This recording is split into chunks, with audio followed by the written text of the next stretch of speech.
প্রিয় দর্শক, এটা হচ্ছে কেরালা ট্রেন লাইন। পাঁচতলা মাটির নিচ দিয়ে আসে ট্রেন। পাঁচতলা মাটির নিচে একেবারে উপরে, মাটির উপরে উঠতে গেলে, সমতল ভূমিতে উঠতে গেলে প্রায় পাঁচতলা পর্যন্ত যেতে হবে। পাঁচতলা মাটির নিচে আন্ডারগ্রাউন্ডে বাংকারের মধ্যে।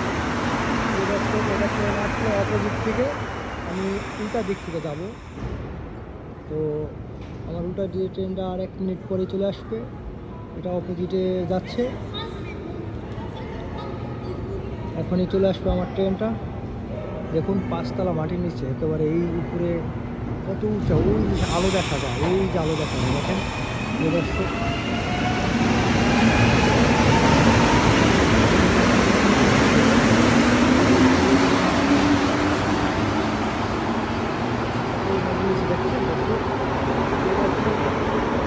চলে আসবে আমার ট্রেনটা, এই কিছুদিনের মধ্যে চলে আসবে আমার ট্রেনটা।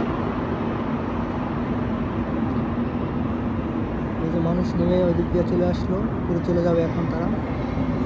এই আমার ট্রেনটা চলে আসছে প্রিয় দর্শক। এই এই এখন স্টেশনের দিকে ঢুকছে প্রিয় দর্শক। এটা হচ্ছে কানাডার একটা ট্রেন স্টেশন। ট্রেন মাঝে দিয়ে সব সাবওয়ে বলে, এটাকে সাবওয়ে বলা হয়। কিন্তু আপনারা যদি আমাকে কমেন্ট করুন এবং কি আপনাদের মতামত জানান, এবং কি আমাকে আপনারা সাবস্ক্রাইব করুন, যাতে আমি আপনাদেরকে ভালো ভালো কিছু দেখানোর সুযোগ পাই প্রিয় দর্শক। আসসালামু আলাইকুম, নমস্কার।